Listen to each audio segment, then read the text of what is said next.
A'udzubillahi minasyaitonirrajim. Bismillahirrahmanirrahim. Assalamualaikum warahmatullahi wabarakatuh. Alhamdulillahillazi arsala rasulahu bil huda wa dinil haqqi liyuzhirahu ala dini kullihi walau karihal kafirun walau karihal musyrikun walau karihal muslimun. Subhanaka la ilma lana illa ma 'allamtana innaka antal alimul hakim. Rabbi shrah li sadri wa yassir li amri wahlul 'uqdatam min lisani yafqahu qawli. Alhamdulillah, syukur kepada Allah Subhanahu wa taala. Segala puji bagi Allah Tuhan sekalian alam. Salawat dan salam ke atas junjungan besar Nabi Muhammad sallallahu alaihi wasallam. Kerana dengan limpah dan izinnya juga Allah Ta'ala izinkan kita bersama-sama pada malam ini. Saya dalam perjalanan tadi pun macam comel-comel kan? Sompek tidak kan? Semua jalan jam kan? Orang lain ni beraya, dia lah teruk kan? Macam tu lah. Raya orang kita yang teruk bercuti kan? Macam tu lah kan? Terima kasih pada Tuan Pengurusi acara, Tuan Imam, Tuan Pengurusi Masjid, Tuan Imam, barisan jawatankuasa masjid, barisan kepimpinan di semua peringkat yang berkesempatan hadir, seterusnya tuan-tuan dan puan-puan rahmati Allah sekalian. InsyaAllah kan, malam ini kita bersyarat secara langsung. Dapat tengok depan-depan Samsul debat kan. Bayangkanlah dia lahir pun ke jompo, orang jompo jarang manggil dia kan, lambik mana manggil kan, itulah dia dapat juga kan, bertahun agak booking penuh kan, malam ni dah ada, jadi dah lalang sampai tu lama lah sikit ceramah malam ni. Dengar tahu mana mengelakaikan lambu tadi, konolah ceramah lah lama. Kita cubalah berhenti kus boleh kan, boleh. Tuan tunggulah, tak apik saya dah. Boleh. Kan? Jadi hari ni cerita tajuk yang dah dipilih masjid kita untuk semua. Kan? Masjid kita untuk semua. Jadi bila sebut masjid, masjid ni berasal perkataan sajadah, iaitu sujud kan. Dan dia bila masjid tu tampik sujud. Dan kita faham masjid ni adalah rumah Allah. Rumah Allah yang mana disebutkan barang siapa kan, yang mendapat naungan. Siapa yang mendapat naungan daripada Allah di akhirat besok, yang mana tak ada naungan selain daripadanya?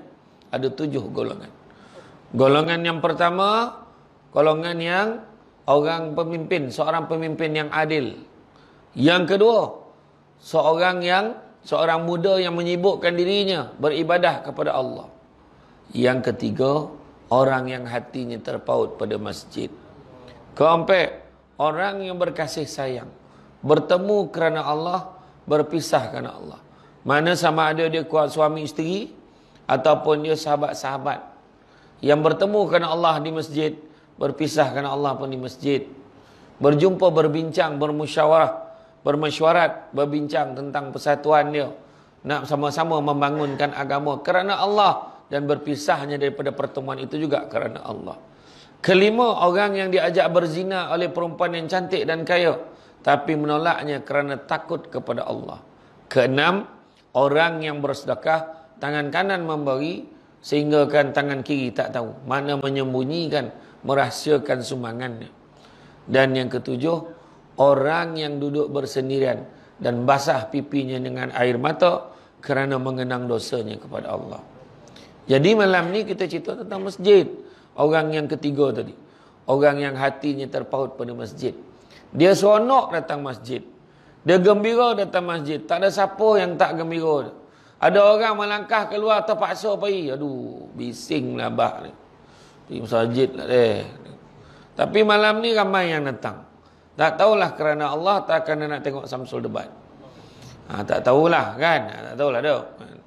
Pek tengok pun jadilah, mudah-mudahan ada pahala walaupun sikit.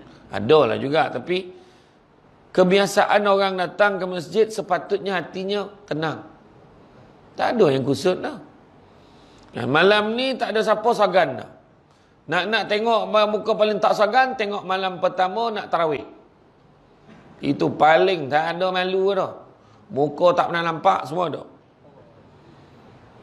Dia percaya benar kat satu hadis. Mana siapa yang datang semayang malam yang pertama tu akan suci bersih daripada segala dosa-dosa. Seolah bayi baru dilahirkan. Kan? Dia percaya kat hadis tu. Tu yang malam kedua dia tak datang dah, dia dah suci. Malam kedua tak datang dah. Malam pertama. Masa tu tak ada dah. Tapi tak ada siapa kan? Tak ada siapa tahu kau apa hal datang malam ni. Tak ada siapa tanya. Kan? Tapi sebenarnya masjid ni lah. Tu sebabnya. Kan? Nabi pernah bercita-cita. Kalau ikutkan hati aku, Nabi kata.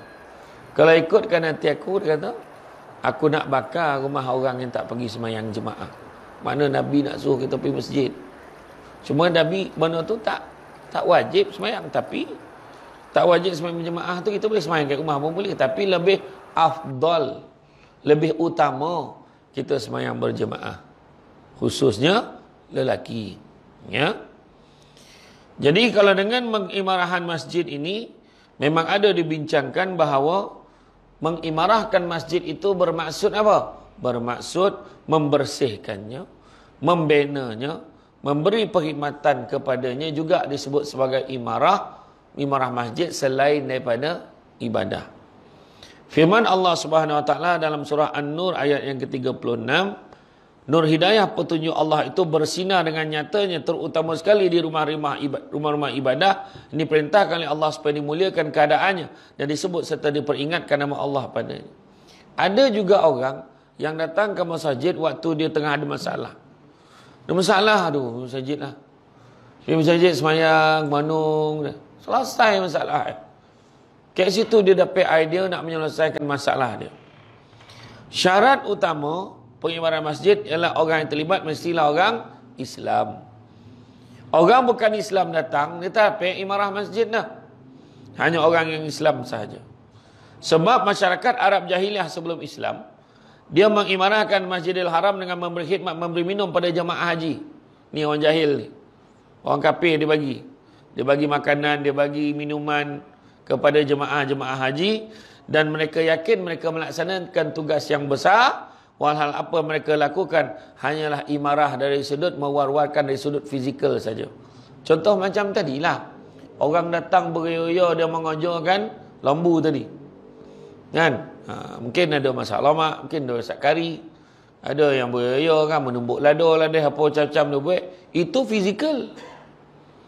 Tapi kalau dia nak dapat pengimarahan yang sebenar, dalam hati tu jangan lupa datangkan sekali niat lillahi ta'ala, kerana Allah. Kan? Itu cerita tadi tu. Benda baik diizinkan oleh Allah, niat kerana Allah, baru dapat pahala ibadah. Penting tu. Kadang-kadang benda-benda tu nampak biasa, yang macam pergi kerja. Pergi kerja. Kerja apa kau? Dan mesin rumput dah. Kat mana? Kat rumah Tok Ketua. Dia bayar tadi RM50 suruh mesin rumput mahal tak? Tapi walaupun dia bayar RM50, kita pergi mesin rumput, benda baik tak? Benda baik. Kita baca Bismillahirrahmanirrahim, kita pun zeng. Tambah satu lagi, niat kerana Allah. Mudah-mudahan nampak ceria rumah dia bersih. Sebab apa? Sebab Nabi aja an-nazafatu minal iman. Kebersihan itu sebahagian daripada iman. Kita buat apa lagi? Masak lillahi ta'ala. Apa lagi? Banyak macam-macam. Macam terpotong tadi kan. Yang paling cantik sekali, time masak tu, sebelum masak tu tanya Samsul Debat gemar makan apa. Betul. Selera pengusi ikut Contohlah. Tapi dah, mana yang ada tu tolan lah. Kan? Macam itulah. Jadi, macam tadi lah. Kalau tidak, dia apa yang dia buat tu fizikal aja lah. Ada orang tu, aku ni ponik lah aku buat ni. Dia rasa dia buat kerja besar. Dia mesin rumput, dia buat ini, dia potong daging, dia siang itu, dia komehkan. Dia rasa dia buat benda besar. Tapi kalau dia terlupa niat kerana Allah, dia hanya dapat mengimarahkan secara fizikal saja. Salah kat luar tak dengar. Saya tak cukup kuat. Ni? Oh ya. Okey. Nak mula balik semula? Tak ada. Maka Orang kafir tadi yang dia bagi makan tadi, dia rasa dia buat benda besar dah. Tak, tapi sebenarnya dia buat kerja secara fizikal sahaja. Kan? Sedangkan roh dan tujuan masjid dibina itu adalah untuk menyembah Allah dan tidak melakukan syirik. Jadi macam mana pula orang yang melakukan syirik boleh mendapat pahala di sisi Allah? Itu sebabnya pernah saya camah dulu, saya kata akhirat nanti bila dibongkarkan kita daripada kubur, kita dibangkitkan di hari kiamat, semua orang ni dalam keadaan kesana kemari ni, sampai satu saat, satu ketika kita akan dipertimbangkan, kita akan disukat, akan dihisap, akan tengok amalan kita. Mana benda baik dapat pahala orang Islam, benda tak baik, benda tak elok yang kita buat dapat dosa, dan benda tu akan ditimbang di neraca tu. Tetapi pada orang kafir, kau buatlah apa pun, tapi kau tetap akan diseksa, kau tetap dalam neraka. Jadi adalah orang tak puas hati, dia tanyalah soalan balik, tapi macam kita ni lahir-lahir Islam kan, kita untunglah, kata ada pahala kan, baik-baik dapat pahala. Habis orang kafir tu macam mana? Dia mungkin daripada kecil dia tak ada peluang dapat Islam, dia duduk dalam hutan kan, dia menyembah pokok, menyembah matahari, dia menyembah macam-macam, menyembah gaung, menyembah macam-macam. Kat Jepun tu menyembah matahari, nampak codik tu menyembah matahari. Jadi malam tak ada sembah dah, matahari tak ada, dia tak nampak kan. Ada menyembah pokok, macam mana?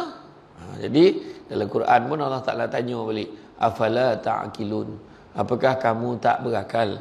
Kau fikirlah apa yang kau sembah tu, adakah dia boleh membawa mudarat pada kau? Adakah dia memberi kau rezeki? Fikirlah sendiri kan, macam tu. Dan kemudian Nabi benda baik yang orang kafir buat macam mana? Tak dapat pahala, tak dapat kau ganjaran. Soalan dia, orang kafir lah, dia buat benda baik, dia tak dapat ganjaran kau? Soalan saya tanya, saya nak tanya, tak ada ganjaran ke untuk orang yang bukan Islam? Tak ada ganjaran ke? Ada, tapi Allah bagi ganjaran pada mereka di atas dunia lagi. Akhirat kau jangan mokak-mokak ni dah. Itu sebab kalau kita tengok orang kafir tu dia kaya.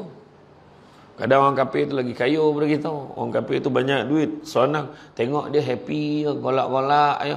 Minum toddy kan, tagak-tagak minum kan, sedap nak nampak kan. Contoh kan, elok ada kan.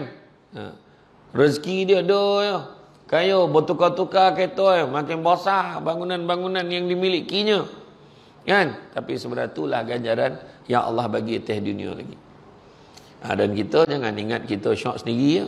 Kadang-kadang ada juga orang Melayu Islam, dia tak semayang, dia tak beribadah, dia tak puasa apa benda pun dia tak buat, dan dia siap hina lagi isteri dia yang solat. Dia kata, kau bangang, kata, kau semayang tunggang-tunggit apa benda susah hidup kau, aku tak semayang elok kaya. Ada berlaku kat kelompok sepak bini itu. Maka saya kata, takutlah kita kepada istidraj. Istidraj ni apa? Istidraj ni Allah bagi kesenangan, Allah bagi kesenangan dan kelapangan kepada seseorang itu supaya dia terus jauh daripada Allah, bukan tu dokek kepada Allah. Jadi tanyalah diri kita, adakah kita makin dokek dengan Allah atau makin jauh pada Allah? Istidraj ni Allah dah tak peduli dengan kita dah. Sama buruk kita dengan orang kafir kan. Itulah dia. Jadi tuan-tuan dan puan-puan rahmati Allah sekalian, begitu juga dalam surah At-Taubah ayat yang ke-19 Allah bagi tahu, adakah kamu sifatkan hanya perbuatan memberi minum kepada orang-orang mengerjakan haji dan hanya perbuatan memakmurkan Masjidil Haram itu sama seperti orang beriman kepada Allah dan hari akhirat serta berjihad pada jalan Allah? Mereka bersifat demikian tidak sama di sisi Allah, dan Allah tidak memberikan hidayah petunjuk pada kaum yang zalim. Ya, mengimarahkan masjid berlaku bila seorang mukmin berulang alik ke masjid, mendirikan salat jemaah, beriktikaf dan juga terlibat dengan kegiatan dakwah, ceramah, kuliah dan seumpamanya. Jadi datanglah ke masjid, hidupkanlah. Jangan datang malam ni ya. Untuk makluman semua, kau ada yang baru pindah sini lah, kau ada yang belum sadar ni, tiap-tiap malam ada kuliah sini ya. Tahu, kau jangan buat terperanjat pula Bukan baru malam ni ada ceramah tahu. Kan? Pada yang dah besok datang dia tahulah. Ni untuk orang yang baru pindah sini. Orang lain tu dah sama. Kan? Subuh pun ada. Pagi esok dah tak kuliah subuh esok? Esok ada kuliah subuh? Esok ada? InsyaAllah ada. Saya pun ada kuliah subuh esok. Tapi di Kek Seremban lah. Itu kuliah subuh mingguan. Kuliah subuh. Kuliah maghrib datang. Sebab Nabi kata apa?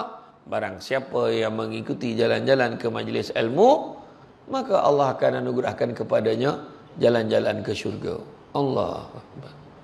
Duduk dalam ni perjalanan tadi tu semua syurga. Nak pula payah lah lagi banyak pahala. Payah, mana tak payah Start motor tak mahu. Sejuk ni hujan tadi. Ter lah tak mahu dah. Tak mahu dah. Bangang motor ni dah marah ni motor tu. Kan sabar. Ter apa? Dukui kan. Palu. Sabar yalah. Ya Allah bantulah ya Allah. Rabbi asir wala tu'asir ya karim. Nang elok dah hidup. Lupa pun ingat nak baca doa. Kan? Kawasannya tadi kunci tak pusing. Dia tak pulih kunci tu on tu tadi. Kan? Sampai. Kepayahan tadi tu semua dah pahala. Kan? Orang perempuan pula tadi lagi susah. Beriu pula ada lah janji yang perempuan datang, laki bungkus sikit tak datang. Melainkan laki kojo lah, laki kojo mungkin macam tu. Jadi dia dah bertungkus lumus dah tadi masakkan untuk suami dia. Bang, saya masakkan awal untuk abang ni. Malam ni nak pergi dengan ceramah. Ayolah. Pahala tak? Pahala. Sebab dia masak tadi, sebab dia nak mengutamakan urusannya nak pergi kuliah. Dengan izin suami pula tu. Allahu Akbar. Suami tak bagi, jangan poi ya. Suami tak bagi, jangan poi. Tapi orang lelaki kena ingat.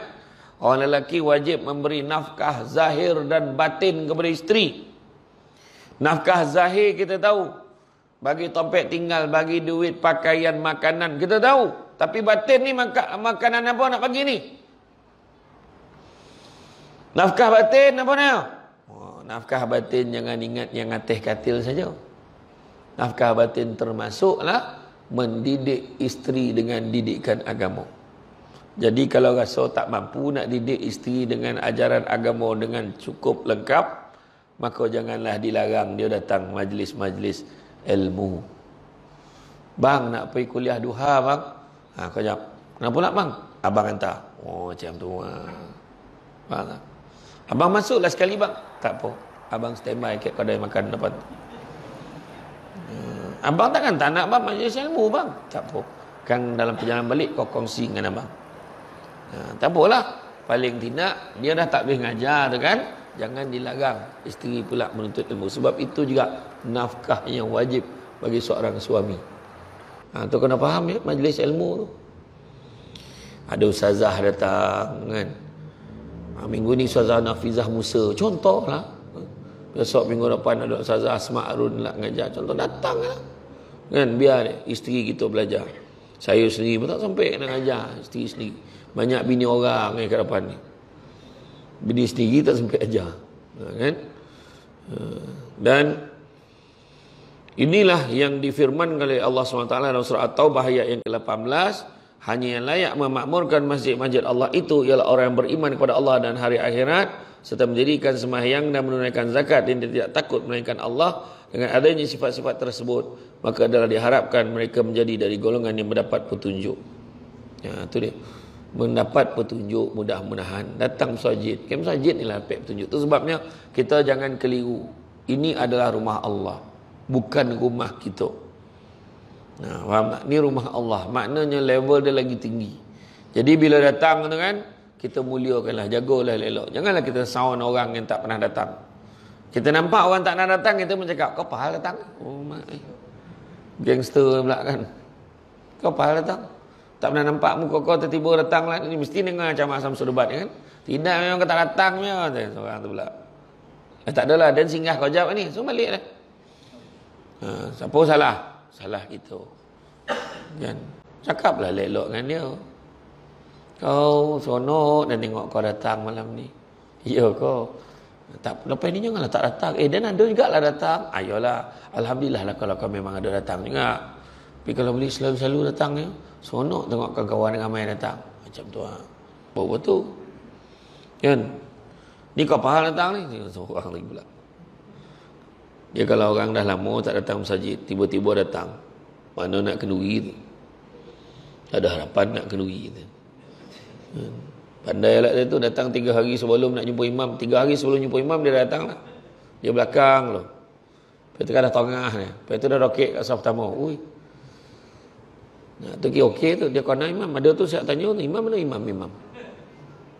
Masalah lain dia tanya tu imam. Imam mana imam? Imam mana? Bengkak lah imam tu. Imam jangan, ni lah imam kan. Oh, minta maaf lah imam. Tak perasan.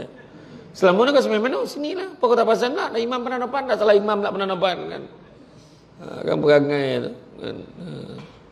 Tak apalah. Kenduri-kenduri lah. InsyaAllah. Tapi saya selalu lah tak masjid. Macam tu cakap dengan dia. Kan? Jadi kena ingat imarah masjid itu bukan setakat mentadbirnya sahaja. Tapi lebih kepada menghidupkan masjid dengan tujuan menyerlahkan syiar Islam.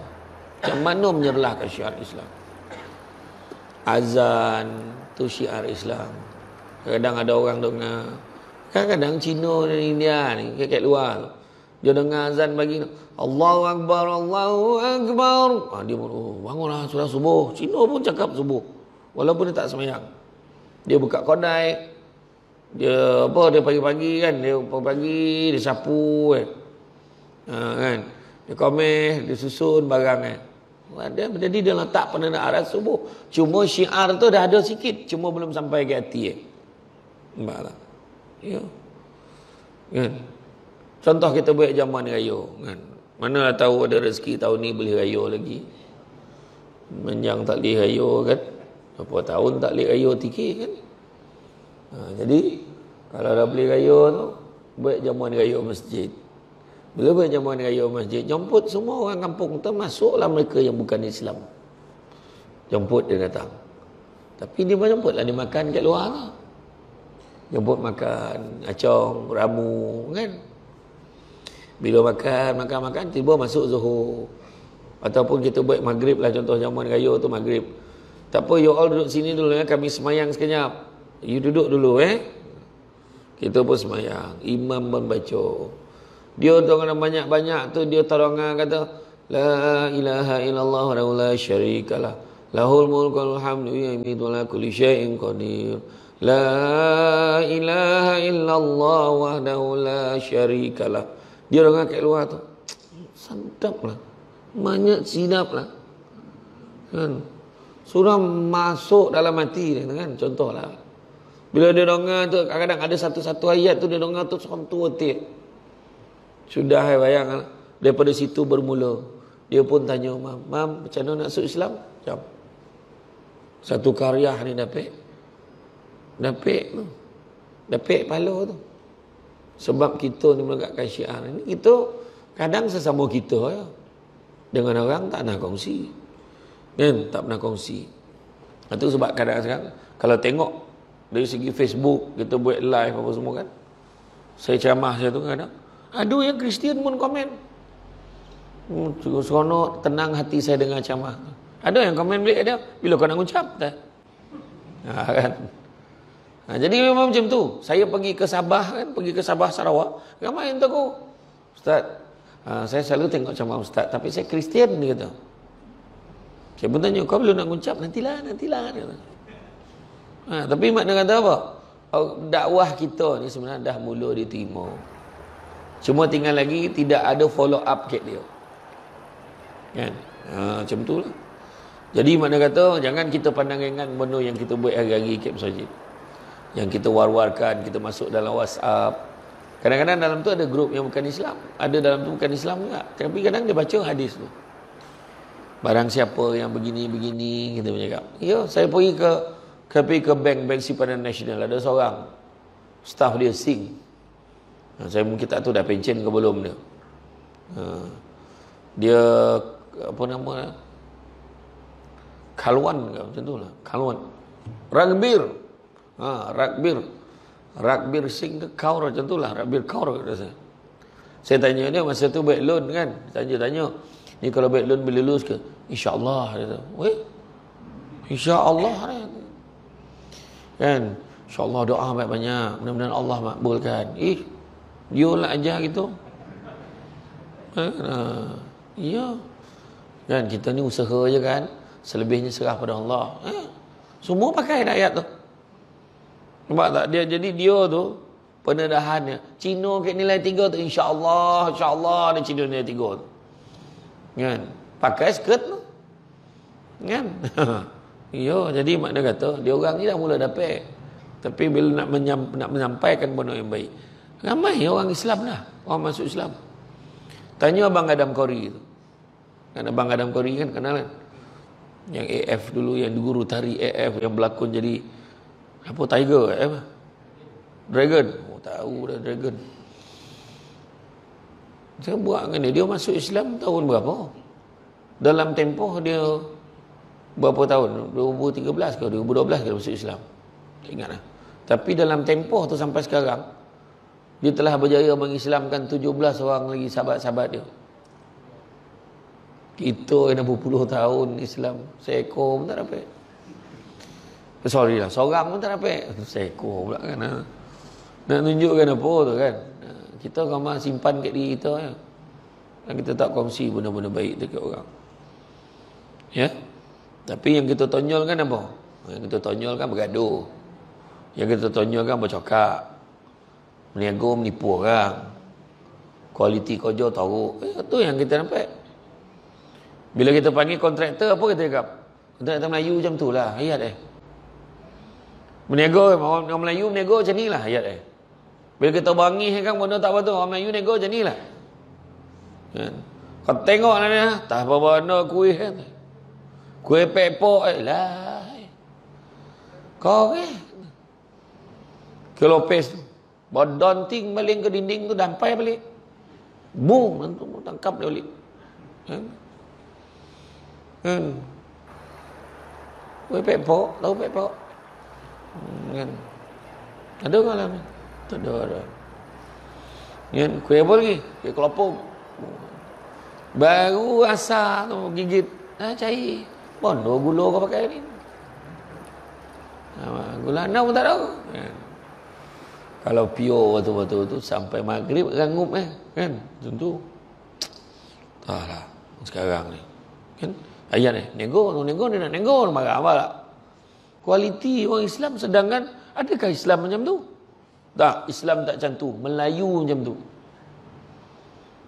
Melayu dia kan. Ya. Buat rumah sengit.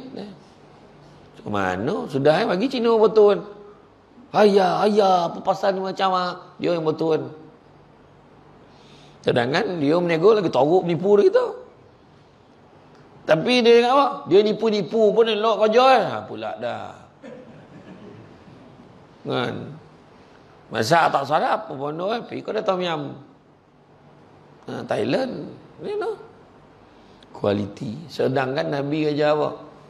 Nabi kata Allah sangat suka hamba-Nya kalau berbuat sesuatu amal pekerjaan diperbuat dalam keadaan yang baik, teliti dan sempurna. Jadi baik, teliti dan sempurna. Tak naklah kerja teruk, buat kerja main-main, malih-malih. Maka tu bukan Islam, tu Melayu. Ya. Bercakap kerja Melayu, bukan Islam. Islam patut kita meraihkan. Kita bermuafakat, bermusyawarah. Kita bersepakat seia sekata. Kan? Berdancing bak basi tu. Menciap bak ayam. Iya. Macam tu lah. Tu sebabnya kan, payah orang Melayu ni. Kalau kita dengar balik kata-kata orang lama-lama tu, ada sebabnya. Ada sebabnya. Bersatu kita taguh, bercerai kita roboh. Rupa tu peribahasa, bukannya moto peribahasa lama boy. Kan? Iya, betul. Kata adat ni banyak kiasan. Ditunjuk dia tetapi bukan bergulung pendek panjang dirontangkan. Memang takkan faham kalau tak direnungkan. Kena faham betul-betul.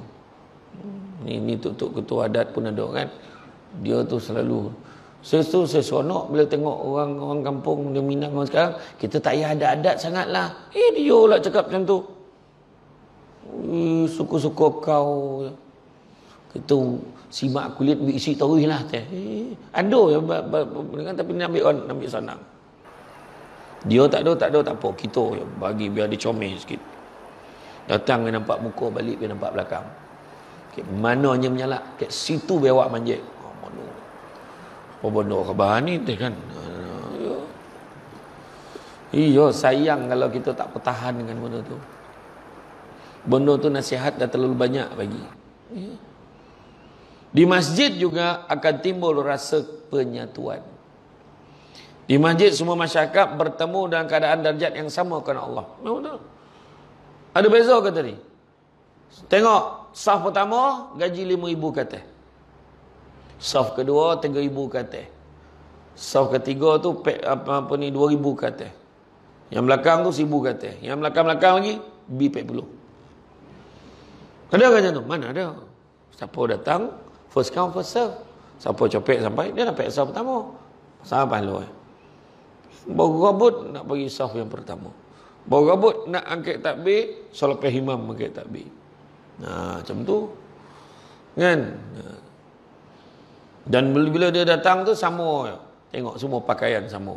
Mana ada yang apa? Lebih kurang lah kan. Adik ni pula baju lagi hendah. Jubah serba putih dan juga kopiah putih. Ni tahfiz mana ni? Ibn Razak. Okey. Steady adik ni kan. Ustaz kau datang tak? Datang. Oh tu ustaz dah. Patutlah. Oh tu patutlah elok tengah ai budak tu. Malaikat mengkanan kiri dah. Tak, tapi betul lah. Kan? Dari segi sama semua. Kenapa kita nak belagak? Kan? Malam tahun baru saya dengan Dr. Izzah Arif, dengan Ustaz Aslin Bollywood dan dengan Ustaz Abdullah Khairi, kami berforum di Dataran Lang, Langkawi. Malam tahun baru-baru ni. Untuk makluman semua, itulah pertama kali forum perdana dia buat di Dataran Lang. Malam tu 5,000 orang. Habis SOP. Tak, tapi kebanyakan tak boleh nak juga SOP sebab apa? Sebab kebanyakan datang keluarga. 5,000 orang tak kurang. Pertama kali. Dah lama tak tengok suasana macam tu. Tahu tak apa tajuk yang kami pilih malam tu? Kami buang pek. Tajuk apa bang? Tajuk ni. Akhirnya tajuk yang kami pilih mengambil menginsafi peristiwa banjir, PKP dan sebagainya, banyaknya musibah dan bala, maka kami pilih malam tu tajuk mana milik kita. Yang kita datang malam ni masjid, ni milik kita. InsyaAllah. Pahala tu insyaAllah milik kita. Tapi apa yang kita pakai, apa yang kita simpan, apa yang kita beli, belum tentu. Bukan milik kita. Soalan kalau tanya ke adik kan, adik yang pakai, contoh tanya, jam dah. Jam tu siapa punya? Jam tu siapa punya? Ramai yang jawab, saya punya lah. Saya punya. Soalan seterusnya, tangan kau tu siapa punya? Langsung tanya. Kita ya pula. Diri kita ni pun bukan kita punya. Macam mana kau tergamak mengaku jam tu kau punya? Apatah lagi rumah yang kau kerja. Apatah lagi kereta yang kau beli. Apatah lagi duit yang kau kumpulkan. Akhirnya tak ada satu pun yang kita punya. Tu sebab masjid ni tompek kita mengingatkan diri kita tentang betapa itu semua bukan kita punya. Yang tu yang kadang mak cakap, biar kita mati ni tak ada harta pun tak apa. Daripada ada harta berobot bercadah teh. Macam itulah kadang. Jangan, bukan salah nak mengumpul untuk kita ni mencari harta dunia, tak salah. Tapi kalau dia digunakan untuk jalan akhirat. Mengambil dunia sekadaran untuk akhirat. Beli kereta sebab nak pergi masjid. Ini beli kereta. Zap, dia sungkup Oh, kereta baru, jangan buat pergi masjid. Tahan dia jalan kaki tu. Dicungkir batu colah tayar. Budak sayangnya kat kereta. Macam tu lah. Dia cuci hari pertama baru sampai kereta. Oi, kereta baru dah mak. Lepas tu sakit ada. Tumbang mampu. Tak sampai pak kereta tu. Lagi tahu. Nak cakap apa kan? Tu sebab kita datang masjid ni mana nak ingatkan. Persatuan, kesatuan, penyatuan masyarakat. Tu sebab saya syukurlah. Saya sampai duduk di zaman masa KTK tu makin. Zaman arwah abah saya dengan arwah pak saudara semua. Dengan pak saudara yang ada tu. Kenduri. Pasang kemah tu pakai buluh. Tak sekarang mana sempat tengok. Kau tak nak tengok dik. Kau tu buluh baik meriamnya. Kau tak tahu kan. Orang bergotong royong tu lagi teruk pada hari ni. Cari buluh. Sampai duduk. Macam mana perasaan dia duduk kat kursi buluh tu. Orang buat sampai ke bumbung-bumbung ni pun pakai buluh. Ikutlah. Sengit-bengit ikut. Berkot tanah tu sengit-sengit disesuaikan. Macam mana pula. Ya. Dulu. Balik dan kenduri pun tak ada orang heboh. Macam sekarang pergi nilai 3 cari barang ni, cari barang tak. Tolu. Berjaga orang kampung malam tu 5-6 orang nak merabui tolu. Kan? Yang tololap takkan lengset keluar isi Kan? Tolabih masak pula. Sampai koring air. Kan? Tapi itulah dia. Dan kita pula yang budak-budak Bali. Kita pula dapat tolu. Topek buat balik rumah. Buka-buka pecah. Cair je. Seronok cair. Letak kicap. Zerap. Nah. Hanyir mulut. Sadap batu. Nak sekarang mana ada heboh ada tolong. Kan? Itu berandui. Oh ya. Seronok untuk berandui. Saya ingat lagi lirik arwah atuk saya. Arwah Lebayeh. Ada lirik tulis dalam tulis Jawi itu kan. Ya. Bismillah itu permulaan nama, keadaan zatnya sedialah lama. Tak ada bunyi sogar tu. Lolap budak tu. Itu yang hebat itu kan. Kan bila mengenang kan tu kan. Apa? Ompeklah bulan, sampailah Tuhan, sudahlah menjadi kaki dan tangan. Masuk tu kan, masuk berandui tu, budak tu leno. Walaupun suara apa tu tak sedap. Sebab dia selang-seli dengan selawat. La ilaha illallah. Oh, semangat. Lepas tu, hujung tu ready dah. Zap. Dah siap gunting. Nak menggunting gula kek buah tu. Hujannya dah ready dah paket je Melayu. Ambil zerap apa? Gula, coklat, kendos apa mari dulu kendos dah. Sekarang mana ada dah. Gula-gula yang apa? Gula oren yang dalam ada garam tu. Dulu kan. Mudah sekarang mana ada kan?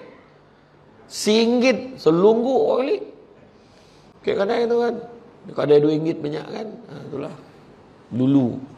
Tapi apa yang penting kat situ? Yang penting kat situ dulu dia beramai-ramai meraikan budak tu.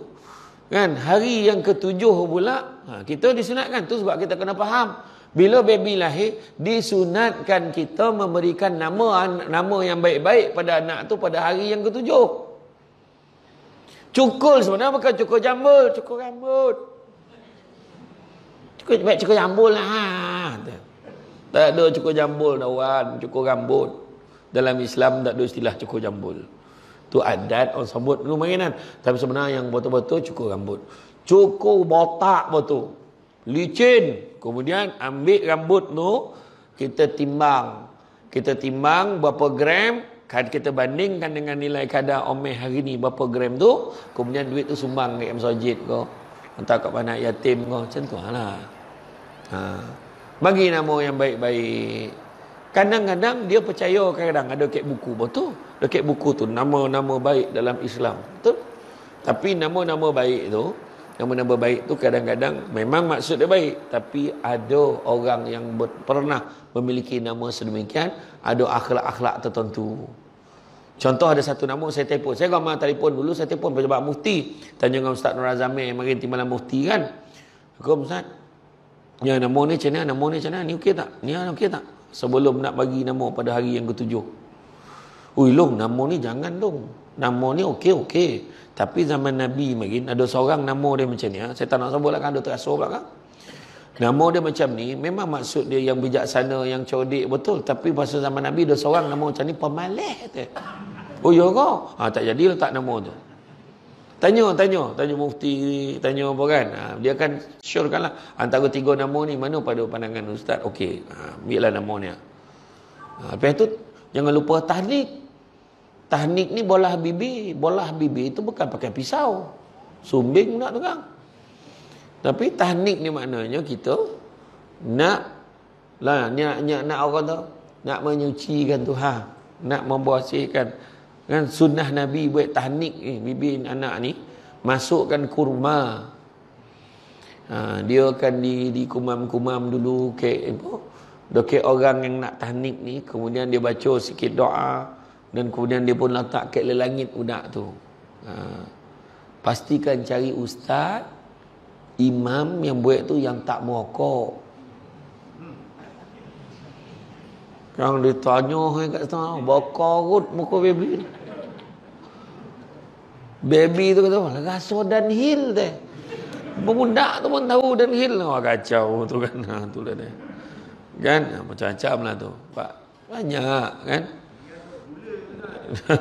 Jangan. Ya, tu dia kurma ataupun air zam-zam banyak. Tapi yang sunnah betul memang kurma lah. Lepas itu kalau tak mampu kita nak apa? Satu lagi, hari yang ke-7 kita kekahkan.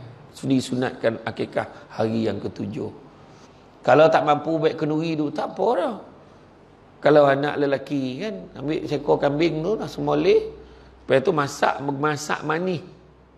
Masak manis bagi jiran-jiran. Itu kekah dah tu. Tak semesti baik kena. Tak buat besar. Kita nak buat besar kenian lah. Bagi dulu. Sunatnya hari ke-7 tu kau jangan dulu. Kau tak mampu tak apa. Kau pepek boleh hari boleh. Tak mampu tak apa. Itu yang dah umur budak tu dah 35 tahun buat tu. Kan? Ada. Kan? Antara kekah dengan korban, boleh nak buat dua-dua sekali pun boleh. Nak buat korban pun boleh. Itu tajuk lain lah ya. Kemudian kan lagi pula tajuk ni. Jadi sememangnya bagi Allah SWT yang paling terhormat dan termulia di antara hamba-hambanya adalah yang paling bertakwa. Datang ke masjid mungkin semua sama datang, tapi dalam hati Allah saja yang maha mengetahui. Kan? Kan firman Allah SWT yang bermaksud bertasbih pada Allah di dalamnya pada waktu pagi dan waktu petang, lelaki dan tidak dilalaikan oleh perniagaan dan tidak pula oleh jual belinya daripada mengingati Allah dan dari mendirikan semayang dan dari membayarkan zakat. Mereka takut pada satu hari yang mana di hari itu hati dan penglihatan menjadi goncang. Surah An-Nur ayat 36 hingga 37. Makna janganlah kita membenarkan hidup kita ni dilalaikan dengan perkara-perkara dunia. Selagi boleh kita memakmurkan masjid, waktu semayang datanglah ke masjid. Itu sebabnya orang yang hatinya terpaut pada masjid yang mendapat naungan Allah ni adalah contoh je daripada Swating, dia teragak anak pergi Putrajaya rumah anak. Pergi Putrajaya dia tanya, masjid okey tak? Tolong hantar anak ambil masjid lah. Dia tetap nak pergi masjid. Dan anak dia semayang kat rumah tak? Walaupun rumah anak atau lawa. Dia tetap nak semayang kat masjid. Selain fungsi ibadah, masjid juga memiliki fungsi sosial. Itu sebabnya. Fungsi masyarakat. Kenapa masyarakat semua boleh menyertai program dekat sini? Dan dengan itulah kita kata masjid kita untuk semua. Kan? Datanglah. Di masjid dapat dilangsungkan proses pendidikan, tarbiyah, bidang tafsir, hadis, fiqh, tajwid dan sebagainya. Itu sebabnya kita dengar macam-macam kitab hadis 40. Kita belajar pasal kitab Ihya Ulumuddin. Kita belajar pasal kitab Mukasyafatul Qulub, penenang jiwa pada Imam Al-Ghazali. Kita baca pasal bimbingan mukmin. Jadi macam-macam kitab kita boleh belajar. Dan kitab-kitab yang ada dekat masjid, kadang-kadang kita nampak ada kitab, boleh ambil duduk baca. Tak ada siapa marah. Jangan usik tu masjid punya. Kau pahal? Tak ada. Tak ada siapa marah. Jangan usik. Oh, tangan kau dia marah. Tak ada. Bacalah. Kan? Masjid ni untuk semua. Masjid pada waktu hidupnya junjungan Nabi sallallahu alaihi wasallam merupakan pusat pelbagai aktiviti yang mana sejarah mencatatkan bahawa peranan yang pernah dimainkan oleh masjid adalah menjadi tempat Nabi memberi semangat komunikasi mengenai masalah ekonomi, sosial dan budaya. Bincang. Tu sebab sekarang ni masjid, banyak masjid, kalau saya poin masjid dekat Masjid Temonyong Langkawi tu, dia punya koperasi dia besar. Koperasi, jadi orang Islam boleh letak barang-barang, produk-produk dari dekat situ. Boreh, gula, susu, topung. Jadi tak adalah dia balikkan sibuk pergi kedai, sebab itu masjid pun ada. Masjid lepas isyak, kebanyakan lah lepas isyak kan, lepas kata dengan ceramah macam mana? Dah tutup dah. Dah tutup dah spikmat tu. Tapi rupa kat masjid tu ada juga koperasi, kedai koperasi, boleh beli barang yang mana sambil kita beli pula sebahagian pada duit tu masuk dalam tabung masjid. Tu baik. Nampak? Jadi tu pun boleh membantu dari segi ekonomi, kan? Dan begitu juga tuan-tuan dan puan-puan rahmati Allah sekalian, sabda Nabi sallallahu alaihi wasallam, siapa yang pergi ke masjid atau pulang dari masjid dan mendahulukan amalan itu daripada perkara lain, maka Allah akan menyediakan untuknya jamuan dari dalam syurga setiap kali dia pergi dan pulang itu. Hadis riwayat Bukhari, Muslim dan Ahmad. Cara terbaik mengajak orang ramai mengimarahkan masjid selain pada melalui kuliah-kuliah ialah pemimpin-pemimpin masyarakat seperti ahli jawatankuasa masjid, ahli jawatankuasa kampung, ahli persatuan, wakil rakyat dan seumpamanya turut sama mengimarahkan masjid, baru boleh ajak. Sebab apa, bila persatuan pergi, dia mengajakkan kawannya, jom mari kita sama-sama. Salah satu daripada usaha masjid malam ini adalah menjemput top 5 penceramah Malaysia. Main-main, kan senang.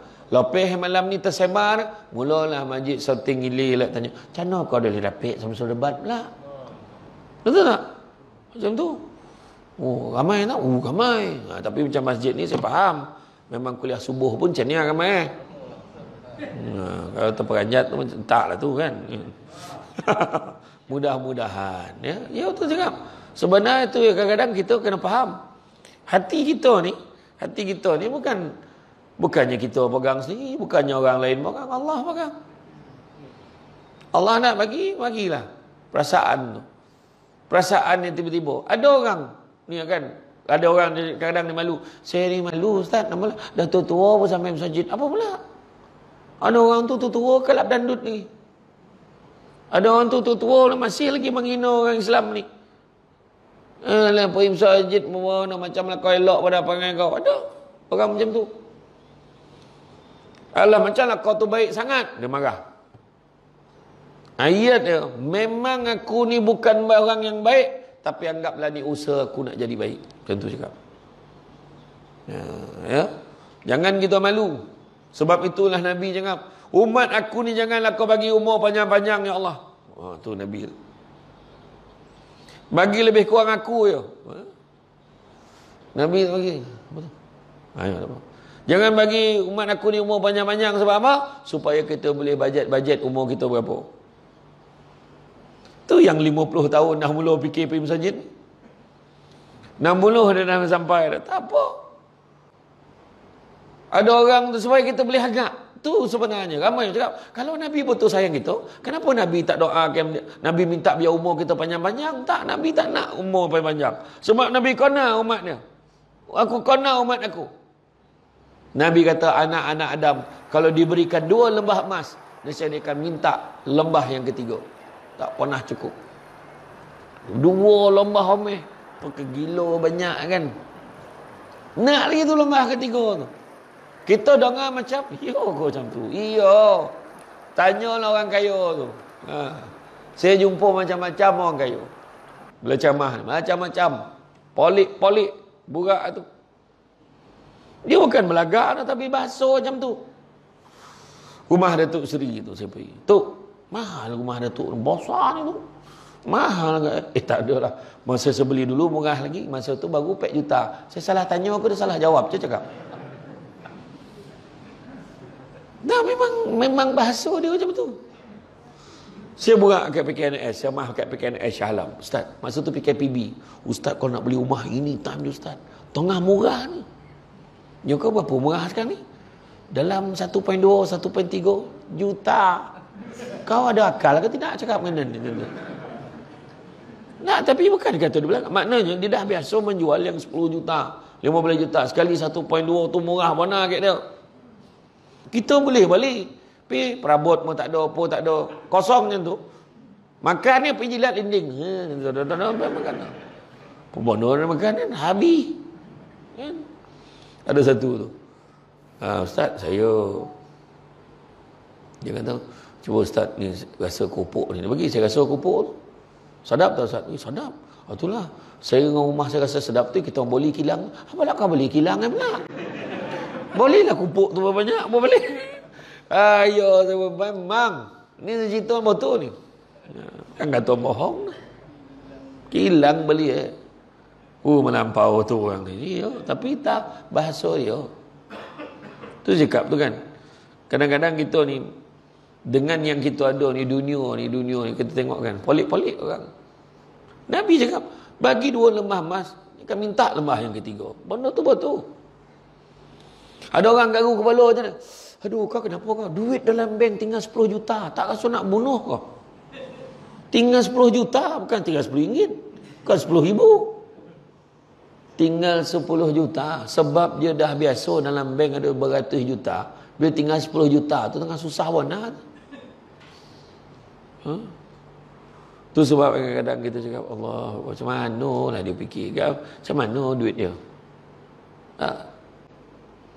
Tu sebabnya kita ni, Nabi cakap, manusia ni diuji kan? Kalau kita tengok, manusia diuji muda dengan tua, sehat dengan sakit, lapang dengan sempit, hidup dengan mati, kaya dengan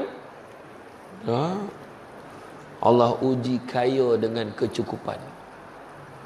Ada orang kaya tapi tak cukup-cukup. Itu sebab Nabi kata, manusia yang paling kaya siapa?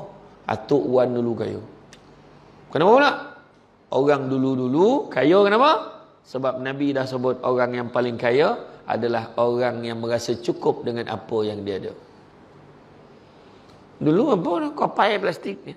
Ada wallet mana ada? Macam ni digulung dekat wan tu. Digulung dengan sapu tangan tu. Kapap. Selesai. Kan?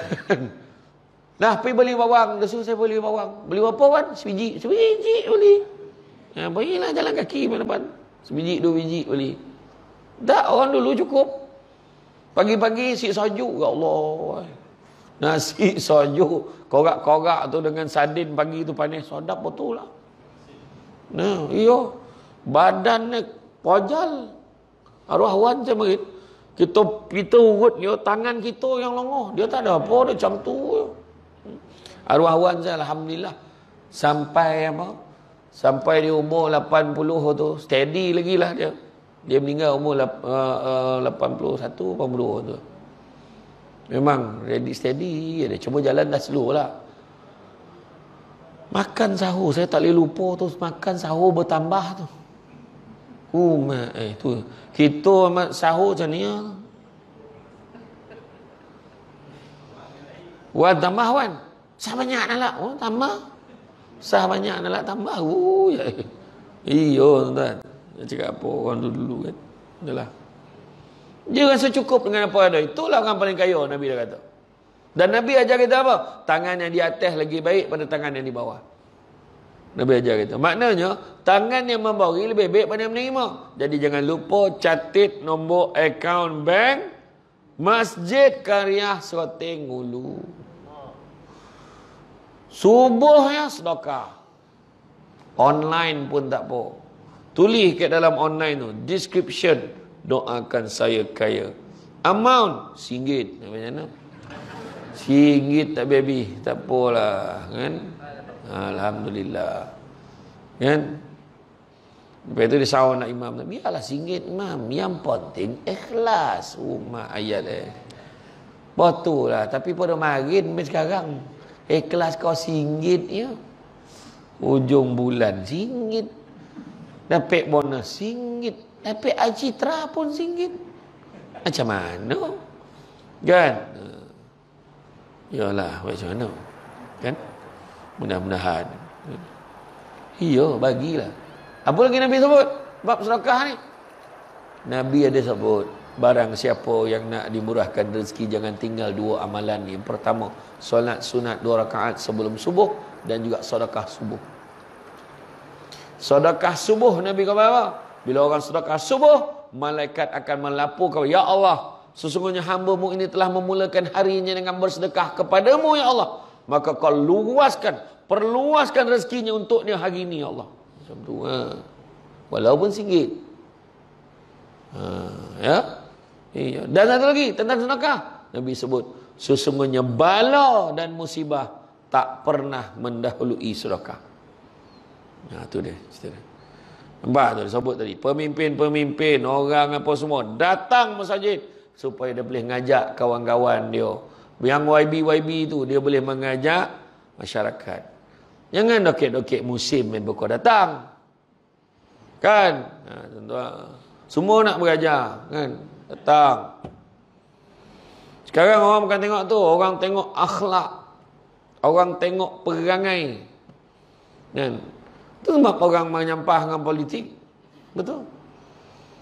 Sekarang kan, nak cerita. Politik Malaysia ni, saya cerita dengan tuan-tuan dan perempuan sekalian. Ni tak cerita parti mana. Malaysia sekarang banyak kena blacklist kat negara luar sekarang. Australia pun tak boleh masuk sebab political reason. Perangai tak semangat pemimpin-pemimpin. Kau nak tunjuk satu dunia, kau memakak macam power, tauk perangai kau. Sampaikan Sultan Johor sebut macam sangka baru. Apa pasal? Saya baru ni pergi ceramah dekat satu tempat. Dia tunjukkan statistik pelaburan ni, Malaysia bawah lagi pada Indon dengan Vietnam. Bayangkan. Malu tak malu? Malu, tuan. Ada Montori ni, pergi luar ni cakap macam ni, Montori ni cakap macam ni, Montori ni cakap macam ni. Tak ada siapa yang sama. Sudah orang tak tahu nak percaya siapa kat Malaysia ni. Parah, tuan. Iyo, sian tengok ni. Macam mana kan? Parah.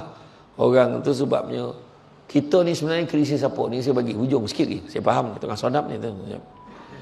Sikit ni. Apa yang berlaku kat parlimen ke, di kalangan masyarakat, jiran dengan jiran tak baik. Masyarakat dengan masyarakat ada masalah. Guru dengan anak murid pun ada masalah hari ni. Anak murid tak hormat guru. PDPR itu tengoklah berapa ramai cikgu cakap seorang-seorang. Budak-budak tutup kamera.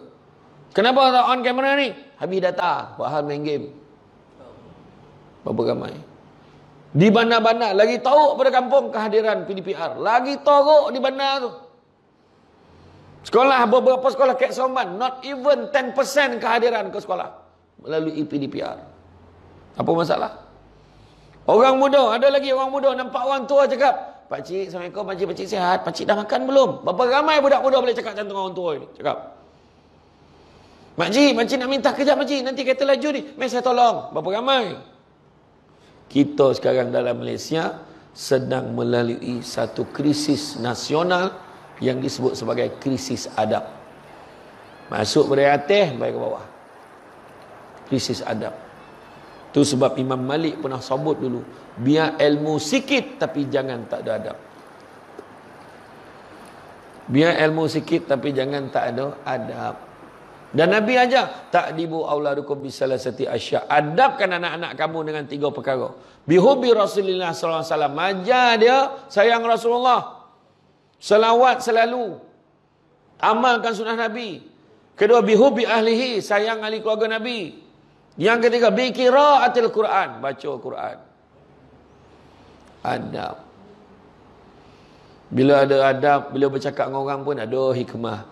Tuan Haji, saya ni ada benda nak bincang dengan Tuan Haji ni. Apa benda? Itulah keadaan sekarang. Saya segan nak sebut ni. Kenapa?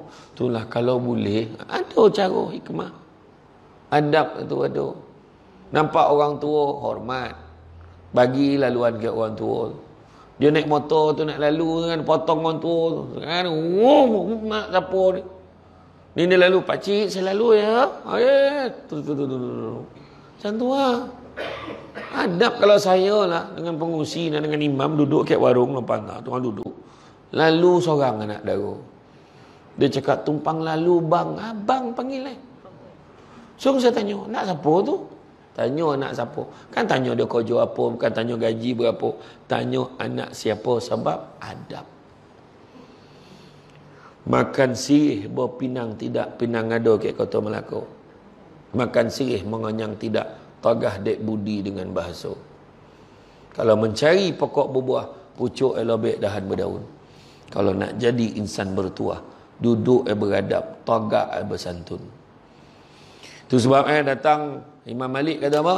Anak muridnya yang paling senior, nama dia Abdul Rahman bin Qasim. Bayangkan dia mengabdikan diri dia untuk menuntut ilmu dengan Imam Malik selama 20 tahun. Tetapi 18 tahun dihabiskan untuk belajar adab sahaja. Itulah dia. Kalau orang tanya kan, pilihan raya nak buat esok kan, tolonglah tengok yang beradab sikit. Di adab ni bukannya bagi duit tau. Tak. Beradab ni perangai. Kelaku kan? Ni 9 dipotong an kelaku. Dia tak kelakuan, kelaku. Kalau tak kono ni tak selaku kan? Ya. Angai elok, susah nak cari sekarang ni. Susah. Mudah-mudahan kan, mudah-mudahan. Dia tanda-tanda orang baik ni senang ya. Tak ada ditanya-tanya, ada disebut-sebut. Datang disambut, balik diiring. Baik orang tu. Siapa yang datang disambut ini? Baik orang tu.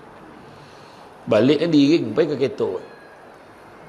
Siapa ke? Macam tu lah.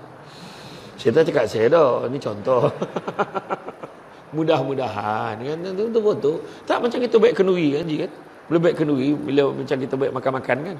Bukan semua orang yang kita bololah nyambut yang masuk. Melainkan yang baik dengan kita.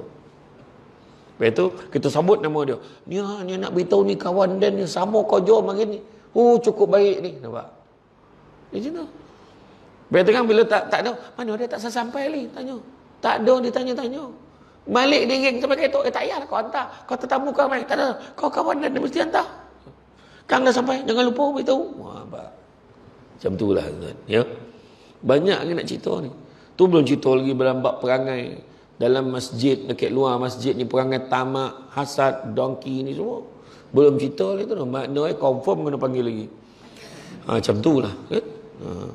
So lain kali kalau nak panggil saya, kita buatlah pula apa, Isra Mi'raj ke apa kan, kita panggil satu lagi Samsul, kita buat 2 Samsul. Ya, nanti cakap dengan PA, saya tahulah diuruskan. Samsul pun dulu dia dekat sini kan, dekat apa Pulapol Pulapah apa Lapah kan, dia sini dulu, hitam tu ya, dekat Bahau. Kita buat 2 Samsul lah, mudah-mudahan tak ambil tak dihentak lah, tak tahun depan kau tahun satu lagi kita cubalah kan. Jadi itulah saja daripada saya. Saya ucapkan terima kasih banyak. Mudah-mudahan mudah-mudahan. Alhamdulillah, saya pun sebenarnya tadi tak boleh sampai tidak ni tadi sebab jam tahu ada aksiden tadi dekat apa, saya ikut tadi jalan apa ni, saya tak ikut Pilah tadi, saya ikut ke Kelawang tadi, Bukit Tangguh tadi. Adalah tanah runtuh yang dekat apa air terjun tu, rumah air lobek betul-betul air mencurah betul. Memang kalau siapa mandi tu matilah gitu. Saja tadah kepala situ, laju betul ya. Memanglah salah tu. Air kat sungai tadi pun laju ni, rasa risau kan cenah ni. Kan? Jadi itu saja tuan-tuan dan puan sekalian. Kan budak-budak bawa galah nak menjolok buah berangan, kalau ada silap dan salah, dikata tidak, dicaci jangan. Jadi itu saja daripada saya, cuma sedikit makluman saya nak maklumkan.